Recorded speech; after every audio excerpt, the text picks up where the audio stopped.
It's news time. Information is power. The current. The news headline. Anambra election.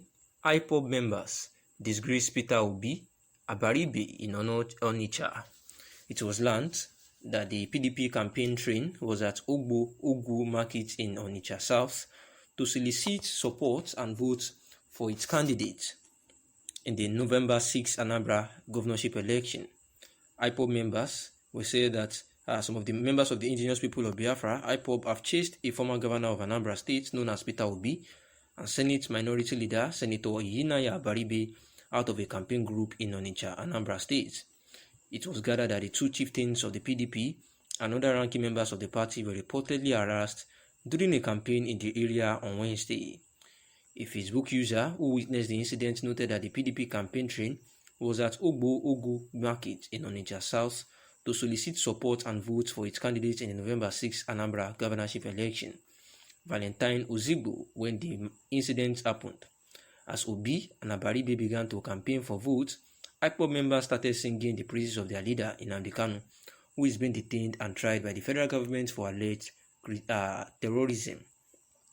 Therefore, the pro-Biafra group had stated that until Nnamdi Kanu is released on or before November 4, there would actually be no election, and therefore they will be going on a massive strike, massive sit-at-home order from November 5 to November 10.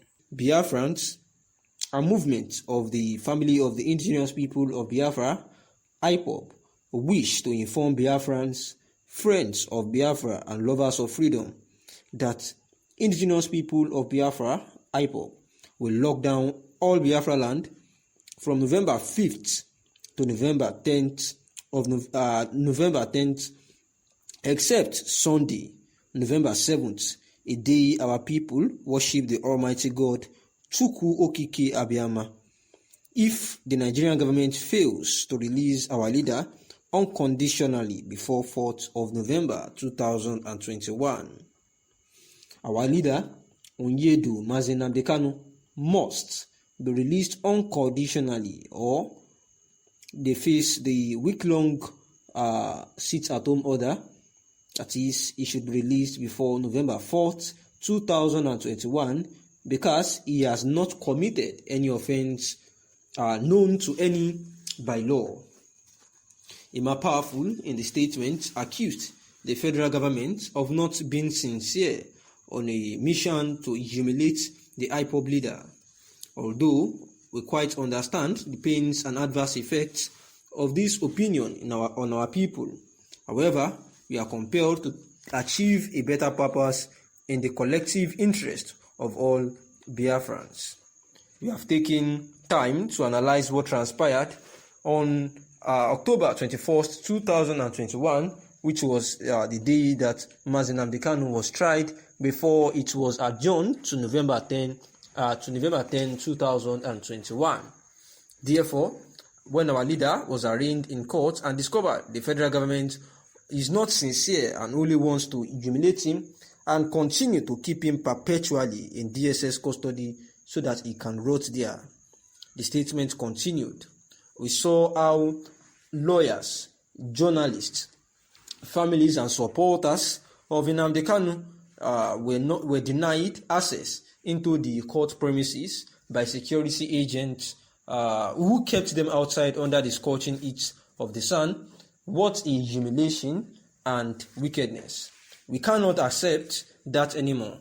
We can never allow our leader, Onyedu Nnamdi Kanu, to be tried secretly, and we can never allow him to be tried under Sharia law. Under any disguise, Nigeria must follow international laws in handling our leader. Mazi Nnamdi Kanu is in DSS dungeon today because of his passion for Biafra independence, and we must sacrifice all we can to ensure that he regains his freedom.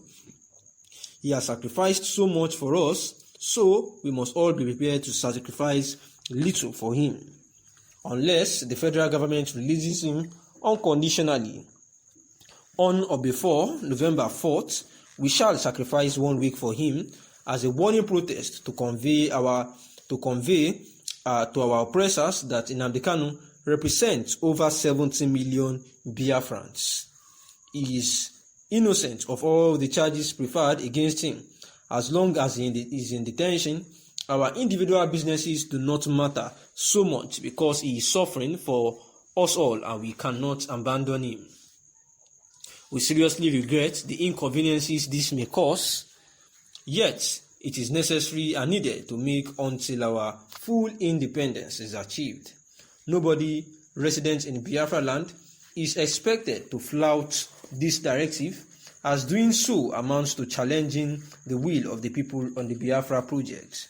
This 1 week sit at home is to also let our oppressors understand that we are not going to tolerate any plan to torment or abandon our leader in DSS custody through frivolous court adjournment.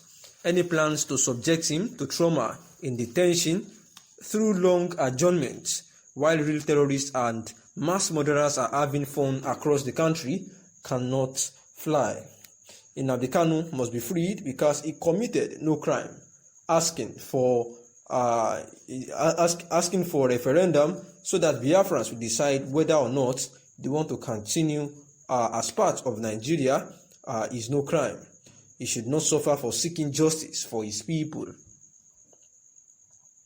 We have also been enslaved and caged enough by the Fulani-controlled federal government of Nigeria and their allies. Therefore, if we shut down Biafra land just for 1 week to secure our permanent freedom, it is worth the sacrifice. Everybody should brace up for this sacrifice so as to ensure that Mazi Nnamdi Kanu is actually free from the dungeon of which the federal government of Nigeria under the Buhari-led administration has kept him suffering. And this is Emma Powerful, the spokesperson to the indigenous people of Biafra, Ipob, saying that as regards the October 24th trial, where Mazi Nnamdi Kanu was, tried to respond to 7-count charges, the refreshed 7-count charges that were filed against him, of which he pleaded not guilty. Therefore, the indigenous people of Biafra has agreed again that they will be going on a week-long sit-at-home order to show solidarity with Mazi Nnamdi Kanu, saying that because the federal government seems to be playing some tricks on them by refusing the lawyers and supporters of Mazi Nnamdi Kanu access to the court, which was quite unusual and not legal, saying that this is actually seeming to be a Sharia law in disguise, and that they will not take this. Therefore, they will be going on a week-long, sit-at-home order as a warning protest to the federal government of Nigeria that nothing must happen to Mazi Nnamdi Kanu, and therefore he should be released unconditionally on or before November 4th. And except that happens, that they will be going on the sit-at-home order, and all Biafrans should understand that this sacrifice is needed to secure Mazi Nnamdi Kanu, who has sacrificed a whole lot for them, and therefore from November 5th to 10th, there will be a sit-at-home order across all Biafra lands except Sunday, which was meant for worshipping God. Thanks for listening.